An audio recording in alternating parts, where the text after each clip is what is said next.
আসসালামু আলাইকুম, শুভেচ্ছা সবাইকে। শুরু করছি পদার্থের গাঠনিক ধর্মের আমাদের সেকেন্ড লেকচার। আমাদের যে ফিজিক্স ফার্স্ট পেপারের সপ্তম অধ্যায় পদার্থের গাঠনিক ধর্ম, সেটা তিনটা কনসেপ্ট আছে। এর মধ্যে একটা হচ্ছে স্থিতিস্থাপকতা, আর একটা হলো পৃষ্ঠটান, আর একটা হচ্ছে সান্দ্রতা। ওকে, এটা হচ্ছে সেকেন্ড টপিকস আমার এই লেকচার অনুসারে, সেটা হচ্ছে কি সান্দ্রতা। ওকে, সো আমার রিকোয়েস্ট থাকবে এই লেকচারটা দেখার আগে এই চ্যাপ্টারের আমরা যে প্রিভিয়াস ক্লাসগুলো নিয়েছি, বিশেষ করে স্থিতিস্থাপকতা, সেগুলো দেখে এসো, তাহলে কিন্তু অন্ততপক্ষে সিকোয়েন্সটা মেনটেন করতে তোমাদের সুবিধা হবে। ঠিক আছে? আচ্ছা, তো যখন আমরা সান্দ্রতা পড়াবো, সান্দ্রতাটা অনেকটা ঘর্ষণের মতো। যেমন একটা রাস্তায় যখন একটা গাড়ি চলে, তাহলে চাকার সাথে কি হয়? রাস্তার ঘর্ষণ হয়, সেটাকে আমরা বলি ঘর্ষণ বলি, বা বিপরীত দিকে যেটা বল কাজ করে। ঠিক আছে? এখন গ্যাসের ক্ষেত্রে কিংবা বায়ুর ক্ষেত্রে কিংবা তরলের ক্ষেত্রে, যাদেরকে আমরা ফ্লুইড বলি, ফ্লুইড মানে হচ্ছে কি প্রবাহী। তাহলে প্রবাহী কারা? প্রবাহী হচ্ছে তরল কিংবা বায়ু। তরল কিংবা বায়ু এরা হচ্ছে কি প্রবাহী। তাহলে প্রবাহী যখন প্রবাহিত হয়, তখন বিভিন্ন স্তরের মধ্যে বাধা পায়, বিভিন্ন স্তরের মধ্যে বাধা পায়, যেটাকে আমরা বলি সান্দ্রতা। একটু করে আমি কিছু এক্সাম্পল দিতে পারি। ধরো একটা প্লেন চিন্তা করো, একটা প্লেন কোথায় বেশি চলবে? তাহলে বায়ুতে বেশি স্পিডে যেতে পারবে, এরপর হচ্ছে মাটিতে, এরপর হচ্ছে কি পানিতে। পানিতে কিন্তু বাধা বেশি পায়, পানিতে কিংবা বাধাটা বেশি পায়। সো অ্যাকচুয়ালি দেখো, আমরা যখন সান্দ্রতা নিয়ে যখন কনসেপ্ট ডিসকাস করব, তখন সান্দ্রতা সংক্রান্ত কিছু প্র্যাকটিক্যাল নলেজ আমাদের একটু জানা লাগবে। মনে করো আমি তিনটা পাত্র নিলাম, জাস্ট এরকম চিন্তা করো, জাস্ট তিনটা পাত্র নিলাম আমি, এরকম সেম আয়তনের পাত্র, সেম আয়তনের পাত্র। তিনটা পাত্রেই কি আছে? মনে করো এখানে আমি কিছু পরিমাণ পানি নিলাম, এখানে কিছু পরিমাণ পানি নিলাম, পানি, আর এখানে কিছু পরিমাণ আমি তরল নিলাম, তরল বলতে আমি মনে করো তেল, যে কোনো তেল। আর এখানে মনে করো মধু নিলাম। ঠিক আছে? তাহলে মধু নিলাম। এখন একটা এক্সপেরিমেন্ট যদি করা হয়, এরকম একটা এক্সপেরিমেন্ট যদি করা হয়, মনে করো একটা মার্বেল এখানে ফেলে দেওয়া হলো, সেম মার্বেল তিনটা তলে ফেলে দেওয়া হলো, তাহলে দেখবো পানিতে একটু দ্রুত পড়বে, আর এখানে তেলে হলে কি হবে? আর একটু স্লোলি পড়বে। তারপর দেখো এখানে মধুতে হলে অনেক স্লোলি পড়বে। তাহলে দেখো তিনটা ভিন্ন ভিন্ন তরলে একই রকম বস্তু যখন ডুবানো হয় বা ফেলা হয়, নিক্ষেপ করা হয়, তাহলে দেখো এক এক সময় লাগছে। এক এক সময় লাগার অর্থ হলো এখানে তাদের মধ্যে বাধার পরিমাণ, ব্যাপারটা সবচেয়ে বাধা দিতে পারছে কে? মধু। এর চেয়ে কম বাধা দিতে পারে কে? তেল। সবচেয়ে কম বাধা দিতে পারে পানি। তাহলে সেটা কিন্তু এখানে ঘনত্বের উপর ডিপেন্ড করছে। ঘনত্ব যার বেশি, তার সান্দ্রতা বেশি, অর্থাৎ বাধা দেওয়ার যে প্রবণতাটা, সেই বাধা দেওয়ার প্রবণতাটা কি বেশি। ওকে, ফাইন। আবার আমরা যখন গড়িয়ে যাই, রোলিং বডি, বা যখন গড়িয়ে পড়তে চাইবে, তাহলে তেল, মধু, দুধ, কথার কথা বললাম, কে আগে পড়বে? তাহলে প্রথমে পানি পড়বে, তারপর দুধ পড়বে, তারপর মধু পড়বে। তাহলে বিভিন্ন তলে বিভিন্ন রকম। আমি যদি তোমাদের একটা এক্সপেরিমেন্ট দেখাই, তোমরা হয়তো এটা এভাবে করে চিন্তা করো না, আমি তোমাদের একটা এক্সপেরিমেন্ট দেখাই। এরকম মনে করো একটা নদীতে তুমি নৌকা চালাবা আর কি। ঠিক আছে? নৌকা, মাঝি নৌকা মনে করো এখন নৌকা চালাবা একটা নদীতে, দুইটা নদীতে নৌকা চালাবা। মনে করো নদীতে, নদীতে নৌকা চালাবা। ঠিক আছে? এখন এটাও একটা নদী, এটাও একটা নদী, দুইটা নদীতেই এখন নৌকা চালাবা। এখন নৌকা চালাবা, মনে করো একটা নৌকা হচ্ছে এরকম, আচ্ছা এইটা এরকম একটা নৌকা চালাবা। ঠিক আছে? দুইটা নৌকা চালাবা, কেমন হয়? তাহলে দেখো দুইটা নৌকা চালাবা, একই নৌকা চালাবা। একটা হচ্ছে কি, এখানে মনে করো এগুলো পানি, আর এটা মনে করো তেল। তাহলে দেখবা পানির উপর দিয়ে তোমার সহজে তুমি নৌকা চালাতে পারবা, বা শিপ তাড়াতাড়ি যেতে পারবে, কিন্তু তেলের উপর দিয়ে শিপ তাড়াতাড়ি যেতে পারবে না। কেন? তেলে সান্দ্রতা বেশি। তাহলে আমরা এখনো সান্দ্রতা বলছি, কিন্তু ঘটনাটা বলে সান্দ্রতাটা ভালোভাবে বুঝতেছি না। তাহলে আমি বলি, মনে করো একটা নদীর কথা চিন্তা করো। একটা নদীর ক্ষেত্রে কি হয়? তাহলে একদম তলদেশে পানির ব্যাগ একদম কম, যতই উপরে যাবা ব্যাগ ততই বেশি। একটা সময় গিয়ে কিন্তু পানির ব্যাগ অনেক বেশি যায়। আমরা স্রোত দেখি, পানির উপরিতলে কিন্তু ব্যাগটা অনেক বোঝা যায়। আমরা বলি স্রোত বেশি, হ্যাঁ, অনেক খরস্রোতা নদী বা সমুদ্রে অনেক ঢেউ, বিশাল ঢেউ। তাহলে উপরিতলে কিন্তু সেটা বোঝা যায়। যতই নিচের দিকে যাবে পানির ব্যাগ ততই কিন্তু কমতে থাকে, বা স্রোতের ব্যাগ ততই কিন্তু কমতে থাকে। তাহলে আমরা বলি উপরিতলে ব্যাগ বেশি, নিচের তলে ব্যাগ কম। তাহলে পানি যখন প্রবাহিত হয়, তখন এই যে পানি যখন, বা যে কোনো fluid, it may be gas or it may be liquid, যখন ফ্লুইড যখন ফ্লো হতে চায়, তখন বিভিন্ন স্তরের মধ্যে কি হয়? বাধার সৃষ্টি হয়। বাধার সৃষ্টি হওয়ার কারণে, অর্থাৎ স্লাইডিং করতে চায়, একটা স্তর আরেকটা স্তরের উপর স্লাইড করতে চায়, একটা স্তর আরেকটা স্তরকে স্লাইড বা কলাইড করতে চায়, বা বলতে পারো তোমরা একটা স্তর আরেকটা স্তরের উপর গড়িয়ে যেতে চায়, তখন বিভিন্ন স্তরের মধ্যে আমরা কি হয়, আপেক্ষিক বাধার সৃষ্টি হয়। আপেক্ষিক বাধার কারণে এক এক স্তরের ব্যাগ কি হয়, এক এক রকম হয়। ধরো আমরা এখানে দুইটা স্তর নিলাম, একটা বি আর একটা বি প্লাস ডিভি। তাহলে বলা হচ্ছে এই যে আমরা যতই উপরের স্তর চিন্তা করব, এভাবে যদি না বুঝো তাহলে তুমি এরকম দুইটা স্তর চিন্তা করতে পারো, জাস্ট দুইটা স্তরের ব্যাগ কি দুই রকম, দুইটা স্তরের একটা এই স্তরের ব্যাগ যদি বি হয়, এই স্তরের ব্যাগ হবে বি প্লাস ডিবি, মানে যতই উপরে যাবা তলের সাপেক্ষে যতই উপরে যাবা ব্যাগ তত কি হবে, বেশি হবে। এটা যদি ডিওয়াই ডিস্টেন্সে থাকে তাহলে ব্যাগের ব্যবধান হবে কত, ডিবি, ব্যাগের ব্যবধান হবে কত, ডিবি। আচ্ছা, তো এটার উপর বেশ করে একটা কথা বলা হয় যে আমরা যখন সান্দ্রতার কথাটা বলি তখন হচ্ছে কি প্রবাহী যখন প্রবাহিত হয় তখন বিভিন্ন স্তরের মধ্যে কি হয়, আপেক্ষিক বাধার সৃষ্টি হয়, যেটাকে আমরা বলি কি ওই প্রবাহীর সান্দ্রতা। তাহলে আপেক্ষিক বাধা বলতে বোঝায় এক এক স্তরে বাধার পরিমাণ এক এক রকম। তাহলে আপেক্ষিক গতিতে বাধার সৃষ্টি করে, মানে এক এক স্তরে ব্যাগ এক এক রকম। আপেক্ষিক মানটা কি, আপেক্ষিক হচ্ছে কি এক এক রকম, এক এক স্তরের জন্য এক এক রকম, সাপেক্ষ হিসাবে বলতে হবে। আচ্ছা, তাহলে সান্দ্রতাটা আমরা সেটা তরল দিয়ে ব্যাখ্যা করতে পারি, গ্যাস দিয়ে ব্যাখ্যা করতে পারি। যেমন একটা প্লেন বা একটা স্পেসশিপ বা আমাদের বায়ুমণ্ডলে যতই উপরে যাবে ততই বাধার পরিমাণ কম হবে, ততই কিন্তু সে একদম ফাস্টলি যেতে পারবে। তাহলে আমরা বলতে পারতেছি বায়ুর বাধাটা সবচেয়ে বেশি কোথায়, ভূপৃষ্ঠে বায়ু বেশি, যতই উপর থেকে বায়ুর ব্যাগ ততই কম থাকবে, বায়ুর অ্যামাউন্ট ততই কম, যত অ্যামাউন্ট কম বায়ুর বাধা তত কম, অ্যামাউন্ট যত বেশি বায়ুর বাধা তত বেশি। তাহলে বায়ু যখন প্রবাহিত হয় একটা স্তরে আরেকটা স্তরকে বাধা দেয়, তাহলে যাওয়ার জন্য যে প্রবণতা, তার বিপরীত দিকে যে প্রবণতা ক্রিয়েট হয় সেটাই হচ্ছে মূলত সান্দ্রতা। তাহলে দেখা যাচ্ছে ফ্লুইড যখন ফ্লু হবে, ফ্লুইড এদিকে ফ্লু হচ্ছে মনে করো, তাহলে বিপরীত দিকে যে বাধার সৃষ্টি হচ্ছে এটাই হচ্ছে মূলত সান্দ্রতা। তাহলে কঠিন পদার্থের জন্য হচ্ছে ঘর্ষণ, তরল কিংবা বায়ু তাদেরকে একসাথে বলা হয় ফ্লুইড। তাহলে ফ্লুইডের জন্য হচ্ছে কি সান্দ্রতা। তাহলে সান্দ্রতা হচ্ছে তরল কিংবা বায়ুর জন্য, আর কঠিনের জন্য হচ্ছে কি ঘর্ষণ। তাহলে আমরা সান্দ্রতাটা ডেফিনেশনটা একটু পরে দেখি, এটা বলতে গেলে অনেকটা কিতাবি ডেফিনেশন। তাহলে আমরা এটা দেখি কিতাবি ডেফিনেশনটা কি হচ্ছে। যে ধর্মের দরুন কোনো প্রবাহীর বিভিন্ন স্তরের আপেক্ষিক গতিতে বাধা সৃষ্টি হয় সেটাকে বলা হয় কি সান্দ্রতা। তাহলে এখন সান্দ্রতার সম্পর্কিত নিউটনের সূত্র আছে। নিউটনের সূত্রটা হচ্ছে কি, এই যে আমরা বলি F প্রপোর্শনাল টু A, কেন, যত অ্যামাউন্টের ফ্লুইড ফ্লো হবে তত বেশি বিপরীত দিকে প্রবণতাটা ক্রিয়েট হবে, ওই যে ঘর্ষণটা ক্রিয়েট হবে, যেটাকে আমরা সান্দ্রতা বলছি। তাহলে কম অ্যামাউন্টের ফ্লুইড ফ্লো হলে কম বাধা পাবে, বেশি অ্যামাউন্টের ফ্লুইড ফ্লো হলে বেশি বাধা পাবে, এই কারণে আমরা বলি F প্রপোর্শনাল টু A। আবার F প্রপোর্শনাল টু B বলা হচ্ছে না, F প্রপোর্শনাল টু B বলা হচ্ছে না, বলা হচ্ছে F proportional to DdB of Y, অর্থাৎ F প্রপোর্শনাল টু B কেন বলা হয় না, F প্রপোর্শনাল টু B বলা হয় না এই একটা কারণে। মনে করো একটা নদী 50 মিটার গভীর, তাহলে এক এক স্তরে ব্যাগ এক এক রকম, তাহলে F প্রপোর্শনাল টু B সেটা বলা যাবে না।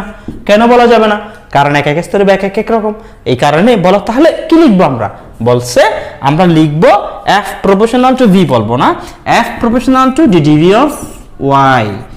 তাহলে এক এক স্তরে ব্যাগ এক এক রকম, একটা স্তরে ব্যাগ যদি V হয় আর একটা স্তরে ব্যাগ যদি V প্লাস DB হয়, তাহলে ব্যাগের পরিবর্তনটা হচ্ছে কি, বা ব্যাগের নতিটা হচ্ছে কি DdB অফ Y। তাহলে মধ্যকার ব্যাগের নতির সমানুপাতিক, তাহলে DdB of F proportional DdB of Y। এই দুটো থেকে আমরা লিখতে পারি F proportional to A DdB of Y। এখান থেকে আমরা একটা কনস্ট্যান্ট আনতে পারি, এটাকে বলে সান্দ্রতা সহগ বা সান্দ্রতা গুণাঙ্ক। এখন আমরা এই সান্দ্রতা গুণাঙ্কের ডেফিনেশনটা কিভাবে পাবো সেটা একদম ইজি মোডে আমরা সলভ করতে পারি। বলা হচ্ছে সেটা হচ্ছে কি, এখান থেকে আমরা বলা হচ্ছে এটা ইকুয়াল, তাহলে কত A DdB অফ Y। এখন A ইকুয়াল যদি 1 হয়, মানে একক ক্ষেত্রফলের মধ্য দিয়ে এক এক ব্যাগের পরিবর্তনের, বা আমরা DdB অফ Y এটা যদি 1 হয় তাহলে সুতরাং F এটা ইকুয়াল হচ্ছে কত F। তাহলে এটাই হচ্ছে কি মূলত সান্দ্রতা সহগ। যদি আমরা একক ক্ষেত্রফলের মধ্য দিয়ে একক ব্যাগের পার্থক্য বজায় রাখতে চাই, তাহলে যে পরিমাণ ফ্লুইড ফ্লো হবে সেটার যে বাধা, বিপরীত দিকে বাধা, সেটাই কিন্তু সান্দ্রতা সহগ বা সান্দ্রতা গুণাঙ্ক। তাহলে নির্দিষ্ট তাপমাত্রার কথাটা নির্দিষ্ট থাকতে হবে, কারণ এক এক তাপমাত্রায় ফ্লুইড এক এক রকম ভাবে প্রবাহিত হবে। যত তাপমাত্রা বাড়লে তো অণুগুলো বেশি ছুটোছুটি করবে, তখন কি হবে, সান্দ্রতা বাড়বে, না হয় সান্দ্রতা কি কমবে। তাহলে যেমন আমরা বলি শীতল পানির চেয়ে গরম পানি দ্রুত বেগে যায়, কাপড়ে যেখানে শীতল পানি ঢুকতে পারে না, গরম পানি সেখানে ঢুকতে পারে, গরম পানি বেশি ছড়িয়ে যেতে পারে। গরম পানির সান্দ্রতা কম, মানে দ্রুত যেতে পারে। ঠিক আছে, তাহলে এটার উপর বেস করে আমরা সান্দ্রতার হিসাব করি। তো সান্দ্রতা সহগকে নির্দিষ্ট তাপমাত্রায় প্রবাহের দুটি স্তরের মধ্যে বেগের নতি একক রাখতে, বেগের নতি বলতে বেগের পরিবর্তনের হার, বেগের নতি একক রাখতে হলে তাহলে যে পরিমাণ প্রবাহী স্তরের মধ্যে প্রতি একক ক্ষেত্রে যে স্পর্শী বলের প্রয়োজন হয় সেটা হচ্ছে কি সান্দ্রতা সহগ বা সান্দ্রতা গুণাঙ্ক। যেমন tan ইনভার্স সান্দ্রতা সহগ মানে সান্দ্রতা সহগ tan inverse 3 Newton second m inverse 2 বলতে বোঝায় একক ক্ষেত্রফলের মধ্যে দিয়ে ফ্লুইডের ফ্লোটা যদি তোমার কি হয় একক বেগের পার্থক্য যদি বজায় রাখতে চাও তাহলে tan ইনভার্স 3 নিউটন বিপরীত দিকে বল উৎপন্ন হবে, যেটাকে আমরা বলি সান্দ্র বল বা ঠিক আছে। আচ্ছা, এখন আমরা দেখব সান্দ্রতা সহগ যেটা ইটার মাত্রা কি হবে, একক কি হবে। এই দুইটা প্রশ্ন আসে বেসিক্যালি এমসিকিউর জন্য, প্রশ্ন দুইটা আসে, অনেক সময় 2 নম্বরের জন্য আসতে পারে, খ নম্বরের জন্য। আচ্ছা, তাহলে আমরা একটু দেখি এটার এককটা কিভাবে নির্ধারিত, মাত্রাটা কিভাবে নির্ধারিত হবে।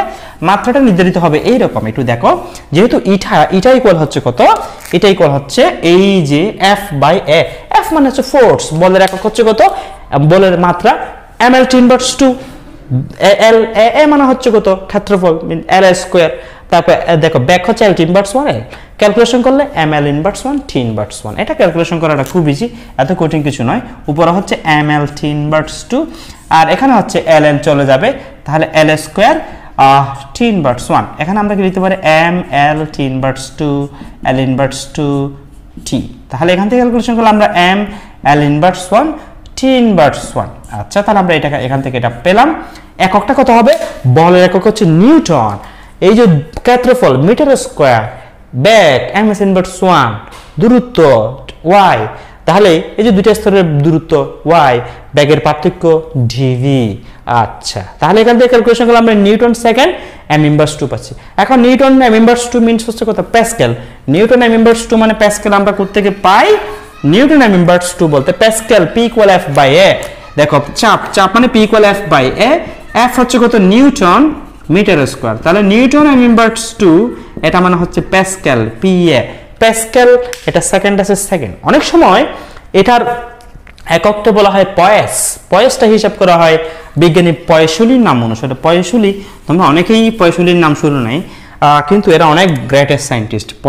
পয়সুলি হ্যাঁ, তোমরা অনেকেই আইনস্টাইন নিউটনকে চিনো, কিন্তু অনেক ফেমাস সায়েন্টিস্ট আছে যাদেরকে তোমরা চিনোই না, বা বলবো খুব হায়ারে না গেলে এটা এদেরকে চেনা যায় না। আমি যেমন কয়েকজন সায়েন্টিস্টের নাম বলি, যেমন পল ডিরাককে বলা হয় আইনস্টাইন পরবর্তী সবচেয়ে মেধাবী সায়েন্টিস্ট, কিন্তু পল ডিরাকের নাম খুব কম স্টুডেন্টই শোনার কথা।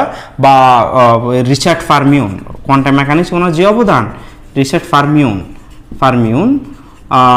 তো তারপর দেখো পয়সুলি, তোমরা যখন লেমিনার ফ্লু পড়বা হায়ারে, বিশেষ করে ফ্লুইড ডিনামিক্স আর ফ্লুইড মেকানিক্সে, সেখানে কিন্তু এগুলো নিয়ে বিস্তারিত পড়া আছে। তোমাদের ইন্টারমিডিয়েটের জন্য একদম বেসিক লেভেলে কিছু কোয়েশ্চেন বা কিছু কনসেপ্ট নিয়ে ডিসকাস করেছে।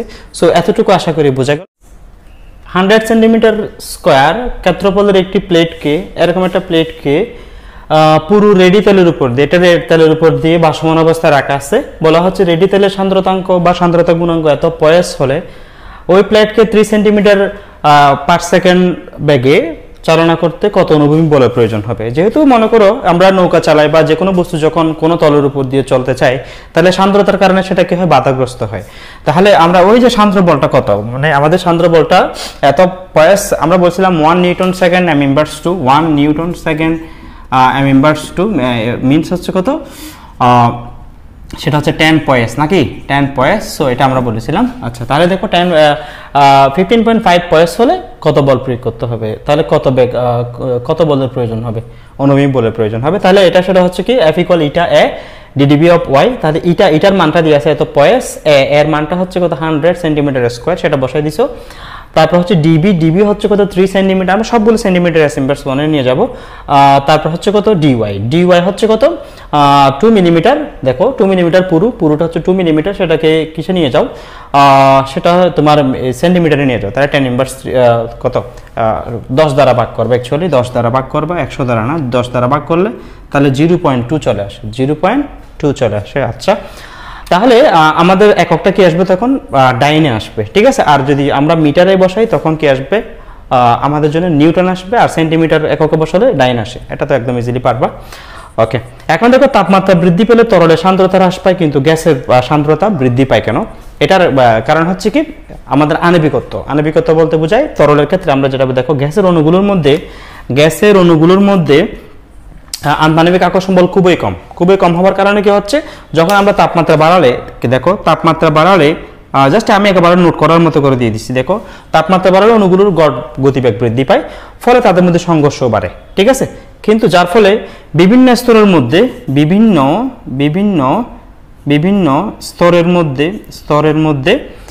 স্তরের প্রবাহে বাধার কি হয় পরিমাণ বাড়ে এবং সান্দ্রতা বাড়ে, ঠিক আছে। কিন্তু আবার তরলের ক্ষেত্রে তাপমাত্রা বৃদ্ধি পেলে আন্তঃআণবিক দূরত্ব বাড়ে, ফলে কি হয় আন্তঃআণবিক বলের মান কমে যায়, এর ফলে সান্দ্রতা কমে। অর্থাৎ বিষয়টা হচ্ছে কি রকম যে তরলের ক্ষেত্রে আমরা যখন আস্তে আস্তে মনে করে এখানে কিছু পরিমাণ লিকুইড আছে, এখানে কিছু লিকুইড আছে, মনে করে এখন সলিড অবস্থায় আছে, সলিড থেকে যখন আস্তে আস্তে আমরা তাপ প্রয়োগ করলে কি হবে অনুপরমাণুগুলো কি করবে, আমরা যদি তাপ প্রয়োগ করি তাহলে অনুপরমাণুগুলোর আস্তে আস্তে স্পেস বাড়লে হয় কি অ্যাকচুয়ালি তাদের মধ্যে আন্তঃআণবিক দূরত্ব বাড়লে আন্তঃআণবিক আকর্ষণ বল কমে যায়, তখন আমরা বলি সান্দ্রতা কমে যায়। কেন সান্দ্রতা কমে যায় সেটা আমরা বলেছিলাম। যেমন মনে করো এখানে যদি আমরা মধু চিন্তা করো, তাহলে আমরা বলছিলাম মধুতে একটা বল যদি নিক্ষেপ করি এটা স্লোলি পড়বে, এটা সান্দ্রতা বেশি। কিন্তু তুমি যদি তেলে হয় আরো হালকা, সেটা আরো কম ঘন, তাহলে কম ঘন হলে কি হবে সেটার মধ্যে ইজিলি পাস হবে, পানি হলে আরো ইজিলি পাস হবে। ওই যে আমরা বলছিলাম যে আন্তঃআণবিক আকর্ষণের উপর ভিত্তি করে, তরলের ক্ষেত্রে হচ্ছে আন্তঃআণবিক আকর্ষণের উপর ভিত্তি করে, কারণ তরল যতই তোমার সেটা ডাইলিউট হবে বা যতই তোমার কি হবে সেটা হালকা হবে, তত বেশি এটা সান্দ্রতা ততই কমতে থাকবে, ঠিক আছে।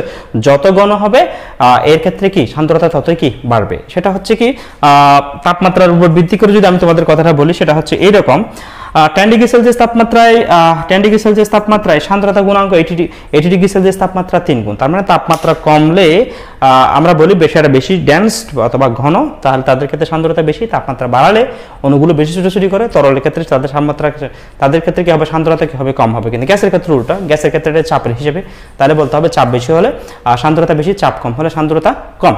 আচ্ছা, তাহলে এই কারণে আমরা এখানে লিখেছি গ্যাসের ক্ষেত্রে রো প্রপোর্শনাল টু এন না, ইটা প্রপোর্শনাল টু রোটোবার টি গ্যাসের ক্ষেত্রে। আর আমাদের জন্য যেটা তরলের জন্য যেটা দরকার সেটা হচ্ছে কি log eta equal a plus b by T. এখানে a এবং b দুইটা ধ্রুবক, সো এগুলো এমসিকিউর জন্য লাগে, সিকিউর জন্য যেমন তেমন লাগে না, বাট এটা এমসিকিউ, এটা সিকিউর জন্য খুব ইম্পর্টেন্ট, বিশেষ করে 2 নম্বর প্রশ্নের জন্য খুব ইম্পর্টেন্ট। তাহলে দেখো log eta equal a plus b by T. এখানে দুইটা গ্রাফ আছে, দুইটাই খুবই দরকারি। একটা হচ্ছে 1/t বনাম লগ ইটা, আর একটা হচ্ছে লগ ইটা বনাম টি, ঠিক আছে। দুইটা গ্রাফ একটু ভালোভাবে দেখবা, এই দুইটা পরীক্ষায় প্রায় সময় আসে বলতে এমসিকিউর জন্য খুব ইম্পর্টেন্ট, বিশেষ করে মেডিকেল আর ইউনিভার্সিটির জন্য খুব ইম্পর্টেন্ট। সান্দ্রতা বনাম তাপমাত্রা লেখচিত্র, ওকে। তারপর দেখো তাহলে আমরা বলছি গ্যাসের ক্ষেত্রে লগ ইটা ইকুয়াল রোটোবার টি। চাপ বৃদ্ধি করলে তরলের সান্দ্রতা বৃদ্ধি পায়, আর গ্যাসের ক্ষেত্রে চাপের কোনো কি নাই, প্রভাব নাই। চাপের ক্ষেত্রে দুইটা ইফেক্ট দেখাইছে এখানে, তরল এবং গ্যাসের জন্য। আচ্ছা, ওকে, আমরা এখন দেখবো স্টোকসের সূত্র। স্টোকসের সূত্র হচ্ছে কিরকম, একটা মনে করো এখানে এই পাত্রে কিছু পরিমাণ পানি আছে, একটা চোঙাকৃতি বা একটা সিলিন্ডারের একটা বস্তু নিলাম। আচ্ছা, তো দেখো এখানে এই পাত্রে আমরা কি করলাম, কিছু তরল পূর্ণ করলাম, সেটা পানিও হইতে পারে, তেল হইতে পারে, দুধ হইতে পারে, মধু হইতে পারে। হ্যাঁ, আমরা এখানে কোনো গোলক যদি নিক্ষেপ করি, কোনো গোলক বলতে এটা কঠিন গোলক, এটা মার্বেল হতে পারে বা অন্য কোনো বস্তু হতে পারে, ঠিক আছে, সুষম হলে ভালো। তাহলে এই বস্তুটাকে আমরা যদি এখানে তরলে নিক্ষেপ করি, আসলে দুটো ঘটনা ঘটে। একটা হচ্ছে একটা বস্তুকে আমরা যখন ডুবাতে চাই তখন ঊর্ধ্বমুখী প্লবতার সৃষ্টি হয়। বিষয়টা কিরকম, আমরা পানিতে ফুটবল ডুবালে অনেক সময় দেখবা, আমরা ফুটবল খেলি, এরকম একটা ফুটবলকে পানিতে ডুবাতে চাইলে সহজে ডুববে না, একটা ঊর্ধ্বমুখী প্লবতা ক্রিয়েট হয়। সো যে কোনো বস্তুকে যখন আমরা তরলে ডুবাতে চাইবো তখন একটা প্লবতা কাজ করে, আর একটা বাধা কাজ করবে, যেটার নাম হচ্ছে কি সান্দ্র বল বা এফ। দেখো তাহলে আমরা কোনো বস্তু প্রত্যেকটা সময় বিপরীত প্রতিক্রিয়া আছে বলে আমরা, তাই না, এখানে প্রতিক্রিয়া বলটাই হচ্ছে মূলত এফ। প্লবতা আলাদা বিষয়, প্লবতা আর এফ মিলে হচ্ছে মূলত ওজন। প্লবতা এবং প্লবতাকে তুমি যদি ইউ বলো, আচ্ছা, তাহলে ইউ প্লাস এফ মানে হচ্ছে কি ডাব্লিউটা ওজন নিচের দিকে ক্রিয়া করে, ডাব্লিউ। আচ্ছা, সেটা আমরা দেখাবো, আস্তে আস্তে দেখাবো। আমরা আগে দেখি যে এফটা কি। এফটাকে আমরা বলি সান্দ্র বল। আচ্ছা, তাহলে আর ব্যাসার্ধের ক্ষুদ্র গোলক আমরা যদি নিক্ষেপ করি কি পরিমাণ বাধা পাবে, তরল কি পরিমাণ বাধা দিতে পারে বা ফ্লুইড কি পরিমাণ বাধা দিতে পারে, সেটা আমরা একটু দেখি। সো দেখো বিজ্ঞানী স্টোকস দেখান যে ইটা সান্দ্রতা গুণাঙ্কের কোন তরলের ভেতর দিয়ে সেটা প্রবাহে পড়ার সময় আর ব্যাসার্ধ কোন ক্ষুদ্র গোলক যে পরিমাণ বাধা পাবে সেটা কিভাবে হিসাব করলেন উনি, সেটা হচ্ছে কি F প্রপোর্শনাল টু ইটা। দেখা যাচ্ছে সান্দ্রতা গুণাঙ্ক যার বেশি হবে সেখানে বেশি পরিমাণ কি হবে, বাধা বেশি পাবে। যেমন আমরা একই পরিমাণ গোলক, আমরা একটা এক্সপেরিমেন্ট দেখাইছি না কিছুক্ষণ আগে, যে একই গোলক আমরা মধুতে, পানিতে আর তেলে যদি আমরা ফেলি তাহলে পানিতে আগে পড়বে, তারপর তেলে, তারপর মধুতে, তাই না? কারণ মধুতে বাধা বেশি পাবে, মধু সান্দ্রতা গুণাঙ্ক বেশি, তাহলে যেখানে বেশি পাবে সেখানে যেটা সান্দ্রতা গুণাঙ্ক বেশি সেখানে বাধা বেশি পাবে, ফোর্স বেশি হবে, সান্দ্র বল বেশি হবে, যেটা বিপরীতমুখী যেটা বাধা পায়। তারপর হচ্ছে কি F প্রপোর্শনাল টু R, আমরা ছোটগুলো নিক্ষেপ করলে কম বাধা পাবো, বড়গুলো নিক্ষেপ করলে বেশি বাধা পাবো। তারপর বলছে F প্রপোর্শনাল টু V, যত স্পিডে মারবো তত বেশি বাধা পাবো, যত স্পিডে মারবো তত বেশি বাধা পাবো। তাহলে আমরা কি পাচ্ছি, F প্রপোর্শনাল টু ইটা, যত সান্দ্রতা গুণাঙ্ক যত বেশি হবে F তত বেশি হবে। উদ্যম কি যে আমরা বিপরীত দিকে যে বাধাটা পাচ্ছি, তরলের নিক্ষেপের সময় বাধা যেটা পাচ্ছি সেটা বেশি হবে, আর বড় গোল যত বেশি বড় গোলক হবে তত বেশি বাধা পাবে, আর সেটা হচ্ছে কি এই B যত বেশি হবে F তত বেশি হবে। ঠিক আছে, অবশ্য এটা আমরা F প্রপোর্শনাল টু ইটা যখন বলবো তখন এই দুইটা কনস্ট্যান্ট থাকবে, আর এবং V কনস্ট্যান্ট থাকবে। F প্রপোর্শনাল টু R বললে ইটা এবং V কনস্ট্যান্ট থাকবে, আর F প্রপোর্শনাল টু V বললে ইটা এবং R কনস্ট্যান্ট থাকবে। সবগুলো যদি পরিবর্তনশীল হয় তখন আমরা লিখতে পারি কি F proportional to eta R V proportional. ঠিক আছে, এখান থেকে আমরা একটা কনস্ট্যান্ট আনি, কনস্ট্যান্ট হচ্ছে K। আচ্ছা, এখন দেখো এগুলোর মাত্রা তো আছে, যেমন মাত্রাটা আমরা কিভাবে হিসাব করব, যেমন আমরা বলের মাত্রা যখন বলবো mLT ইনভার্স 2, তো এগুলো তো আননোন কতগুলো ধ্রুবক ইউজ করলাম আমরা এখানে ABC, তুমি চাইলে এটার উপরে এটা B এটা C অথবা XYZ ইউজ করতে পারো, কোনো প্রবলেম নাই। আচ্ছা, তাহলে F এর বলের মাত্রা হচ্ছে mLT ইনভার্স 2, এখানে K। আচ্ছা, ব্যাক মিন্স হচ্ছে কত, LT ইনভার্স 1, আর R মানে দূরত্ব বা রেডিয়াস যেটা বলি, মাত্রা হচ্ছে L। তারপর হচ্ছে দেখো ইটার আমরা সান্দ্রতা গুণাঙ্ক দেখাইছি, সেটা হচ্ছে কত, প্রিভিয়াস একটু পজ দিয়ে ভিডিওটা পেছনের দিকে তাকাও, তাহলে কিন্তু একদম ইজিলি বুঝবা। সেটা হচ্ছে কি mL ইনভার্স 1 T ইনভার্স 1। ওকে, আচ্ছা, তাহলে এখান থেকে ক্যালকুলেশন করলে আমরা দেখো এখান থেকে আমরা m এর উপর হচ্ছে কি C, তারপর L এর উপর এখানে হচ্ছে A, এখানে B, এখানে মাইনাস C, আর T এর উপর এখানে মাইনাস C, এখানে মাইনাস C। ঠিক আছে, এখানে Kটা আমরা লিখতে পারি। আচ্ছা, তাহলে এখান থেকে আমরা এদিকে m এর উপর হচ্ছে কত 1, আর এদিকে হচ্ছে কত C, তাহলে C ইকুয়াল আমরা 1 লিখতে পারি, অর্থাৎ এটা ইকুয়েট করতে পারি। তাহলে আমরা কি পাচ্ছি, এখানে m এর পাওয়ার হচ্ছে 1, এখানে m এর পাওয়ার হচ্ছে কত C, তাহলে C ইকুয়াল 1 লিখতে পারি। এখানে আবার কত L এর ক্ষেত্রে এখানে 1, এখানে 1, আর এদিকে হচ্ছে A plus B minus C। ওকে, তারপর এদিকে হচ্ছে কত A মাইনাস C, আর এদিকে হচ্ছে কত -2। আচ্ছা, তাহলে -2 লিখতে পারি। এখানে C ইকুয়াল যেহেতু 1 পাচ্ছি, সো এই দুটো থেকে আমরা ক্যালকুলেট করলে এখান থেকে আমরা কিসের মানটা পেয়ে যাই, এর মানটা পেয়ে যাব, এর মানটা 1 পাচ্ছি। তাহলে A এবং C এর মান পেয়ে গেছে, এখান থেকে আমরা B এর মানটা পাবো, কত 1। তাহলে A B C যদি 1 A B C তিনটার মান 1। আচ্ছা, তাহলে এখানে আমরা এটার ক্ষেত্রে কি পাচ্ছি, এই যে F ইকুয়াল তিনটার মান 1 যেহেতু, তাহলে F ইকুয়াল, তোমাদের সবচেয়ে বড় প্রবলেমটা হচ্ছে এই জায়গায় এসে, এটা যেহেতু ইটার মান 1, ইটার পাওয়ার 1, আর এর পাওয়ার 1, আর B এর পাওয়ার 1। আচ্ছা, ভালো কথা, সবকিছু F ইকুয়াল 6 পাইটা করতে গিয়ে পাই। দেখো এটা কোনো রাশিমালা প্রতিপাদন করে আসে না, তোমরা যদি একটু চার্জ করে দেখো, তোমাদের ইন্টারমিডিয়েট বই এটা নিয়ে কোনো বিস্তারিত নাই। আমি বলছি দেখো K ইকুয়াল 6 পাই কেন ইউজ করো, তোমরা যখন ফর্মুলাটা ইউজ করো F ইকুয়াল K ইটা, দেখো ইটা আর B 6 পাই আর ইটা V বলো, 6 পাইটা করতে আসে। মনে রাখবা এটা হচ্ছে কি একটা অ্যানালিটিক্যাল কনস্ট্যান্ট বলতে বোঝায়, দেখো একটা এক্সপেরিমেন্টাল কনস্ট্যান্ট একটা আছে, আর একটাকে বলা অ্যানালিটিক্যাল কনস্ট্যান্ট। এটা এক্সপেরিমেন্টাল কনস্ট্যান্ট নয়, বলতে হবে এটা অ্যানালিটিক্যাল কনস্ট্যান্ট। কেন, এটা বিভিন্ন তরলের ক্ষেত্রে এটা যখন পরীক্ষা নিরীক্ষা করা হিসাব করা হয় তখন 6 পাই গুণ হয়। কত গুণ হয়, 6 পাই গুণ হয়। এমনি পুট করে কোথাও থেকে বলা হয় না, এটা এক্সপেরিমেন্টাল চেয়ে গুরুত্বপূর্ণ হচ্ছে কি অ্যানালিটিক্যাল বলতে এক্সপেরিমেন্ট বলতে একটা পরীক্ষা করছে, রেজাল্ট পাইছো। আর অ্যানালিটিক্যাল বিষয়টা হচ্ছে কি এটা বেশ কয়েকবার অনেকবার করা হয় কিন্তু একই রেজাল্ট পাওয়া যায় সেটা। তবে এখানে একটা কন্ডিশন আছে, সেটা হচ্ছে সীমাবদ্ধতা হচ্ছে কি স্টোকসের সূত্রটা শুধু অসীম বিস্তৃতি প্রবাহের জন্য প্রযোজ্য হবে। হ্যাঁ, অসীম বিস্তৃতি অর্থাৎ বিপুল পরিমাণ প্রবাহের জন্য প্রযোজ্য, বা অল্প পরিমাণের জন্য এটা কি নয়, প্রযোজ্য নয়। বিপুল পরিমাণ বিস্তৃত পরিসরে, অল্প পরিসরের জন্য নয়। ঠিক আছে, এটা বোঝায়। তাহলে এখানে 6 পাই আর ইটা বি K ইকুয়াল 6 পাই আর ইটা বি বলতে হবে এটা হচ্ছে একটা অ্যানালাইটিক্যাল কনস্ট্যান্ট, অ্যানালাইসিস আমরা বলি বিশ্লেষণ, তাহলে একটা বিশ্লেষণধর্মী কনস্ট্যান্ট, এটা এক্সপেরিমেন্টাল হচ্ছে গুরুত্বপূর্ণ হচ্ছে অ্যানালাইটিক্যাল। আচ্ছা যাক, আমি এটাকে আর কঠিনভাবে বললাম না, সেটা হচ্ছে এটা হচ্ছে প্র্যাকটিক্যাল একটা কনস্ট্যান্ট, ঠিক আছে, যেটা এই রাশিগুলোর মধ্যে একটা একদম সুনির্দিষ্টভাবে একটা রাশিমালা বা এটা সম্পর্ক কি করতে পারে, কি করতে পারে, প্রতিষ্ঠান করতে পারে, ঠিক আছে।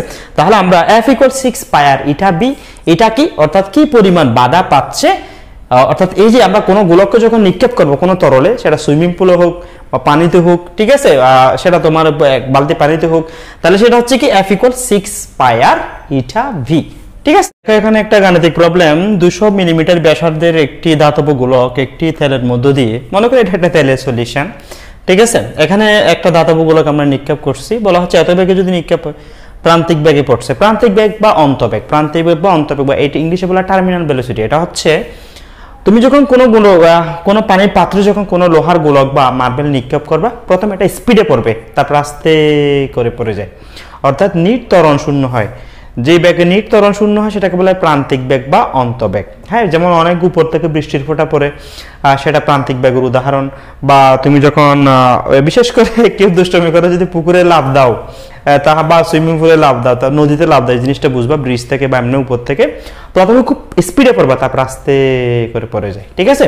অর্থাৎ কারণ হচ্ছে কি, তুমি যখন লাফ দাও তখন তোমার ত্বরণ এবং যে আমাদের যে এখানে এফটা, হ্যাঁ, যেটা বাধা দিচ্ছে সেটা একটা সময় সমান হয়ে যায়, তখন তারপরে স্থির বেগে পড়ে যাও, এটাকে বলে প্রান্তিক বেগ বা অন্তবেগ। প্রান্তিক বেগের রাশিমালা আমি একটু পরে দেখাচ্ছি, আগে দেখো তোমাকে বল সান্দ্রতা গুণাঙ্ক দিয়ে আছে, সান্দ্র বল কত, তা ওকে ফাইন। তাহলে আমরা F = 6 পাই আর ইটা ভি, একদম ফর্মুলা পেয়ে গেছি, সেটা বসাই দিই। 6 পাই আর হচ্ছে এত মিলিমিটার ব্যাসার্ধের, সেটাকে মিটারে নিয়ে দাও, 10⁻³ দ্বারা মাল্টিপ্লাই করো, ইটার মানটা বসাই দাও আর ভির মানটা বসাই দাও, তাহলে ক্যালকুলেশন করলে আমরা এই সান্দ্র বলটা পেয়ে যাব। ওকে, সো এটা হচ্ছে কত পাইছি, 2.37 × 10⁻⁴ নিউটন।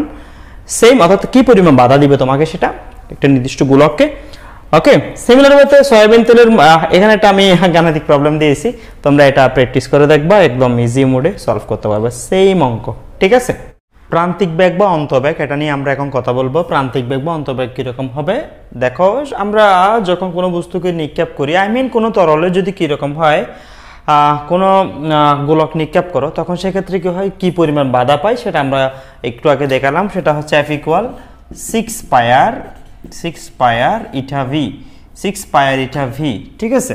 তাহলে এই ভিটাকে বলা হয় প্রান্তিক বেগ বা অন্তবেগ, প্রান্তিক বেগ বা অন্তবেগ, প্রান্তিক বেগ বা অন্তবেগ। এই জিনিসটা আসলে কি, যখন আমরা একটা বস্তুকে নিক্ষেপ করি, তাহলে এই যে বস্তুর উপর যে নিক্ষেপ করলাম, যে বল আর প্রতিরোধকারী বল যেটা F, যখন দুইটা সমান হয়ে যায়, তখন বস্তুটা নিট ত্বরণ শূন্য হয়ে যায়, তখন সে একটা স্থির বেগে পড়ে যায়, যেটাকে বলা হয় প্রান্তিক বেগ বা অন্তবেগ। আমি আবার বলছি, এই যে ক্রিয়া বল, আমরা একটা বস্তুকে যখন নিক্ষেপ করি, স্পিডে নিক্ষেপ করি, একটা সময় সেটা আস্তে আস্তে এই F এর কারণে এই F এর কারণে কমে যায়, বা সান্দ্র বলের কারণে কমে যায়, বাধাদানকারী বলের কারণে কমে যায়, একটা সময় গিয়ে দুইটা সমান হয়ে যায়, তখন তাদের নিট ত্বরণ শূন্য হয়ে যায়, নিট বল শূন্য হয়, তখন বস্তুটি যে ধ্রুব বেগে পড়ে সেটাকে বলা হয় প্রান্তিক বেগ বা অন্তবেগ। আচ্ছা, তাহলে সেটার আমরা একটু রাশিমালা দেখবো কিভাবে বের করি। তাহলে যেহেতু দেখো ρ = হচ্ছে m/v, তাহলে m = হচ্ছে কত, ρv, গোলকের আয়তন হচ্ছে কত, b হচ্ছে 4/3 পাই আর কিউব। আমরা এখানে এই জিনিসটা একটু দেখবো কিরকম, দেখো।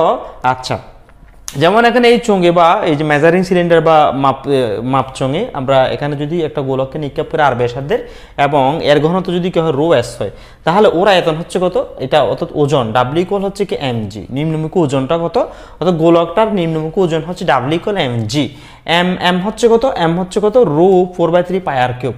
ওর দেখো ρ 4/3 পাই আর কিউব, জি আছে, জিটা দেখো যেহেতু F = w = mg, জিটা পাশাপাশি রেখে গেল, আর m মানে হচ্ছে কত, ρ 4/3 পাই আর কিউব। রো না বলে এখানে আমরা ρs বলছি, সলিড বস্তুর ঘনত্ব হচ্ছে কত, ρs, অর্থাৎ যে বস্তুটাকে আমরা এখানে নিক্ষেপ করছি তার ঘনত্ব হচ্ছে কত, ρs। It may B A marble হইতে পারে বা একটা লোহার গোলক হইতে পারে, যেটা ঘনত্ব হচ্ছে ρs, ঠিক আছে। আচ্ছা, তাহলে ঊর্ধ্বমুখী প্লবতাটা কি, আমরা ঊর্ধ্বমুখী প্লবতাটাকে আমরা u বলেছি অথবা w প্রাইম, প্লবতাটা এটাকে আমরা ঊর্ধ্বমুখী প্লবতা বলতে পারি, প্লবতা প্লবতা হচ্ছে কি ইউ অথবা ডাব্লিউ প্রাইম সেটা হচ্ছে কি আমরা প্লবতা বলতে কি বুঝি অপসারিত তরলের ওজন তরলের ওজন তাহলে ডাব্লিউ প্রাইম এম মানে হচ্ছে কত রো ভিজি রো হচ্ছে এখানে কত রো এফ ফ্লুইডের ঘনত্ব হবে কি পরিমাণ ফ্লুইড অপসারিত হবে ফ্লুইডের ঘনত্ব হবে আর বি প্রাইম হচ্ছে কত তাহলে 4/3 পাই আর কিউব জি ওকে তাহলে এখানে আমরা স্টোকস সূত্র থেকে কি পাইছি এই যে সান্দ্র বল বা বাধাদানকারী বল হচ্ছে কত 6 পাই আর ইটা ভি তাহলে এখন দেখো প্লবতা দেখো তাহলে বস্তু যেহেতু এদিকে পড়ে যাচ্ছে তাহলে ওজনটা কিসের সমান হচ্ছে প্লবতা এবং এফ এর সমান হচ্ছে প্লবতা এবং কিসের সমান হচ্ছে এফ এর যোগফলের সমান হচ্ছে তাহলে এফ মানে হচ্ছে সান্দ্র বল আর ডাব্লিউ প্রাইম হচ্ছে কি প্লবতা আর ডাব্লিউ মিন্স হচ্ছে ওজন তাহলে এখন দেখো F equal 6 pi eta V what is W means হচ্ছে কি সলিড বস্তুর ওজনটা কত যেটা নিচের দিকে পড়ছে সেটা হচ্ছে কত rho s 4/3 pi r cube g আর এখান থেকে আমরা প্লবতাটা হচ্ছে কত rho f 4/3 pi r cube g এখান থেকে আমরা ক্যালকুলেশন করা যায় এটা by 4/3 pi r cube rho g এটা কনস্ট্যান্ট এটা আমরা জিটা কমন নিলে rho S minus rho f density of solid minus density of fluid right now তাহলে এখান থেকে আমরা ভি ইকুয়াল কত এটি ডিভাইড করো 6 পাই আর ইটা এটা আমরা এখান থেকে নিয়ে আসলে তাহলে কত এখানে ক্যালকুলেশন করলে 2r² দেখো পাই চলে যাবে জি থাকবে দেখো ইটা থাকবে আর কিউব তাহলে কত হবে r² 2r² যেহেতু এখানে 2 দ্বারা ভাগ করলে 2 হবে এদিকে 3 হবে 3 দ্বারা 9 হবে তাহলে 9 eta 2r² rho S minus rho f okay আর পানির চেয়ে হালকা বস্তুর ক্ষেত্রে বুদবুদের ক্ষেত্রে যেটা হয় সেটা হচ্ছে rho F I mean density of fluid is greater than density of bubble তাহলে সেই ক্ষেত্রে আমরা কি লিখব 2r² rho F minus rho S না বলে জেনারেলি সেটাকে আমরা রো বলি তাহলে কত হবে 9 ইটা তাহলে আমরা কি পাচ্ছি প্রান্তিক বেগ বা অন্তবেগ সেটার রাশিমালা হচ্ছে কি V equal 2r² rho S minus rho F by কত 9 ইটা এবং এই যে আমরা এখানে ভি ইউজ করি অ্যাকচুয়ালি এই ভিটা হচ্ছে কি প্রান্তিক বেগ এই ভিটা কি প্রান্তিক বেগ বা অন্তবেগ ইংলিশে বলা হয় টার্মিনাল ভেলোসিটি তাহলে টার্মিনাল ভেলোসিটি শেষ পর্যন্ত আমরা রাশিমালাটা বের করেছি তাহলে দেখো আমাদের সবসময় খেয়াল করতে হবে যে আমরা একটা বস্তুকে যখন নিক্ষেপ করি তরলে প্রথমে খুব স্পিডে পড়ে তোমরা যদি কখনো সুইমিং পুলে লাফ দাও বা পুকুরে লাফ দাও বা উপরে ব্রিজের উপর থেকে নদীতে লাফ দাও তাহলে প্রথমে একটু স্পিডে পড়বো মনে হবে তারপর আস্তে করে একটা নির্দিষ্ট বেগে পড়ে কেন কারণ তোমার যে ক্রিয়া বল এবং এই যে প্রতিরোধকারী বল দুইটা যখন সমান হয়ে যায় তখন নিট বেগ শূন্য হয়ে যায় তখন একটা স্থির বেগে পড়ে যেটাকে বলে প্রান্তিক বেগ বা অন্তবেগ তাহলে প্রান্তবেগ বা অন্তবেগ বা টার্মিনাল ভেলোসিটি সেটা হচ্ছে v equal to r square what is r স্মলটা আরটা হচ্ছে কি যে গোলকটা আমরা নিক্ষেপ করব সেই গোলকের ব্যাসার্ধ হচ্ছে small r rho S density of solid I mean এই গোলকের ঘনত্ব হচ্ছে রো এফ হচ্ছে কি তরলের ঘনত্ব এটা পানির জন্য হলে 1000 কেজি mm3 হবে বিভিন্ন তেল মধু আলকাতরা যখন যে লিকুইড বলবে সেটার জন্য তারপর হচ্ছে 9 ইটা হচ্ছে সান্দ্রতা গুণাঙ্ক ঠিক আছে আর যদি পানির চেয়ে হালকা হয় কোনো বস্তু বুদবুদ জাতীয় হয় তখন সেক্ষেত্রে রো এফ মাইনাস ফ্লুইড থেকে আমরা কি বিয়োগ করব ওই বস্তুর ঘনত্বটা বিয়োগ করব বাই কত 9 ইটা ওকে এখন আমরা দেখব বরিশাল বোর্ড 16 এই কোশ্চেনটা একটু দেখো তমালিকা ভিন্ন ব্যাসের একই পদার্থের দুটি ধাতব গোলক তারপিন তেলের মধ্যে ছেড়ে দিল ঠিক তারপিন তেলের মধ্যে বলতে তারপিন তেল বলতে ওই যে তোমরা এটা এক ধরনের তেল তোমরা যদি বাড়িতে রং বা বার্নিশ করে তাহলে দেখবা ওই রংগুলো কিছু তেলে মিক্স করে তারপর দেয়ালে মাখা হয় প্রথমে চুন করা হয় তারপর এই তেলে যখন পেন্টিংগুলো বা রংগুলো যখন মিশ্রিত করা হয় তখন কি হয় দেয়ালে কি করা হয় হ্যাঁ পেন্টিং করা হয় সো এই তেলগুলো ওই জায়গায় বেশি ইউজ করা হয় তারপিন তেলের মধ্যে দিয়ে ছেড়ে দিবা ঠিক আছে সো এটা একটা মনে করো তেলের একটা বক্স ঠিক আছে এখানে কিছু তেল আছে মনে করো ওকে এখানে একটা গোলক ছেড়ে দেওয়া হয় একটা ছোট গোলক আর একটা বড় গোলক ঠিক আছে সো বলা হচ্ছে বিন্যাসের একেবারে দুটি ধাতব গোলক তারপিন তেলের মধ্যে দিয়ে ছেড়ে দিল গোলক দুটি প্রান্তিক বেগে তারপিন তেলের তলায় গিয়ে পড়লো আচ্ছা বড় গোলকটি প্রান্তিক বেগে 3 সেকেন্ডে 21 সেন্টিমিটার পথ অতিক্রম করে তাহলে 3 সেকেন্ডে 21 সেন্টিমিটার দ্রুত অতিক্রম করে বলতে তাহলে ব্যাক হচ্ছে কত 7 সেন্টিমিটার পার সেকেন্ড তাহলে 21 সেন্টিমিটার বাই 3 সেকেন্ড তাহলে 7 সেন্টিমিটার পার সেকেন্ড সেন্টিমিটারকে মিটারে নিয়ে যাও এমএস ইনভার্স 1 হয়ে যাবে আচ্ছা ধাতব পদার্থের ঘনত্ব রো দেয়া আছে রো হচ্ছে 4 × 10⁻³ kgm ইনভার্স 3 তেলের ঘনত্ব দেয়া আছে আচ্ছা সো তাহলে ডেনসিটি অফ সলিড হচ্ছে 4 × 10⁻³ কেজি m ইনভার্স 3, আর ডেনসিটি অফ ফ্লুইড হচ্ছে 8.9 × 10⁻² কেজি m ইনভার্স 3। আচ্ছা, এখন প্রশ্ন হচ্ছে দেখো বড় গোলকের ব্যাস দেয়া আছে, ঠিক আছে। এখন আচ্ছা ভিন্ন ব্যাসের দুটি পদার্থের, আচ্ছা বড় গোলকটির আমাদের কি দিয়ে আছে, তাহলে বড় গোলকের ব্যাস দেয়া আছে। আচ্ছা বড় গোলকের ব্যাস দেয়া আছে, তোমাকে বলে প্রান্তিক বেগে বড় গোলকের উপর প্রযুক্ত সান্দ্র বল কত। তাহলে বড় গোলকটা যে এই যে বড় গোলক এটা যে পতিত হলো, তাহলে এটার কি সান্দ্র বলটা কত, মানে এটা যদি বড় গোলকটা যদি আমরা ফেলি, তাহলে এইটা যে এই যে ঊর্ধ্বমুখী বা বিপরীতমুখী যেটা ফোর্স গেইন করে সেটা হচ্ছে এফ। আমরা তাহলে এফ ইকুয়াল কি বলি, এফ ইকুয়াল 6 পাই আর এটা বি, যেটা সান্দ্র বল আমরা দেখাইছি। তাহলে দেখো এফ ইকুয়াল 6 পাই আর এটা বি 6 পাই, তাহলে F1 হলে এটার জন্য তুমি F1 বলো প্রথম গোলকের উপর, তাহলে F1 ইকুয়াল 6 পাই R1 এটা বি। 6 পাই R1 এটার ব্যাস দেওয়া আছে 6 সেন্টিমিটার, ব্যাসার্ধ বের করো 3 সেন্টিমিটার, মিটারে নিয়ে গেলে 10⁻²। আচ্ছা তারপর ইটা বি, ইটা হচ্ছে সান্দ্রতা গুণাঙ্ক, এটা হচ্ছে সান্দ্রতা গুণাঙ্ক, তার পিন্তালে সান্দ্রতা গুণাঙ্ক হচ্ছে 1.5 × 10⁻² প্যাসকেল সেকেন্ড, ঠিক আছে। আচ্ছা তারপর দেখো ভিটা দেওয়া আছে, আমরা ভিটা 3 সেকেন্ডে 21 সেন্টিমিটার দূরত্ব অতিক্রম করে, তাহলে 1 সেকেন্ডে কত, সেটা হচ্ছে 7 সেন্টিমিটার পার সেকেন্ড, সেটাকে মিটারে নিয়ে যাও। ওকে, ক্যালকুলেশন করলে আমরা সান্দ্র বলটা পেয়ে যাব 5.93 × 10⁻⁴ নিউটন। ওকে, তাহলে এখন দেখো আমরা একটা জিনিস দেখবো, সেটা হচ্ছে বড় গোলকের ব্যাস। আচ্ছা ছোট গোলকের ব্যাসার্ধ 2 সেন্টিমিটার হলে কোন গোলকটি আগে পড়বে। আচ্ছা ছোট গোলকের ব্যাসার্ধ যদি 3 সেন্টিমিটার হয়, তাহলে বড় গোলকের ব্যাসার্ধ পাইছি আমরা। আচ্ছা তাহলে এখন আমরা এখান থেকে কোন গোলকটা আগে পড়বে, তাহলে আমরা B1 বা B2 ইকুয়াল R1/R2। তুমি কেউ যদি না বুঝো তাহলে এটা কোত্থেকে আসে, তাহলে আমি বলে দিচ্ছি, এটা আসছে এখান থেকে, যেহেতু আমরা এফ দেখো বি ইকুয়াল হচ্ছে B equal 2R² rho S minus rho F into G by 9 eta. আচ্ছা তাহলে বুঝতেই পারছো যে তাহলে এটা যদি B1 হলে তাহলে 2R1, বাকি সব ঠিক আছে। তারপর B2 যদি বলো তাহলে 2R² আর 2S² হবে, বাকি সব ঠিক থাকবে, rho S minus rho F into G by 9 eta. আচ্ছা এখন তুমি যদি বলো V1/V2 ভাগ করলে, তাহলে বাকি সব টার্ম একই রকম চলে যাবে, জাস্ট R1² বাই R2² থাকবে। এই টার্মটাকে এটাকে 1 নং ইকুয়েশন, এটা 2 নং ইকুয়েশন দেবে, একটাকে 1 নংকে 2 নং দ্বারা ভাগ করলে জাস্ট 2 চলে যাবে, সব কিছু চলে যাবে, জাস্ট R1² থাকবে, এদিকে R2² থাকবে। তো এখান থেকে আমরা ক্যালকুলেশন করলে কি পাবো, V2টা কত, দ্বিতীয় বস্তুর প্রান্তিক বেগটা আমরা একটু বের করে দেখি।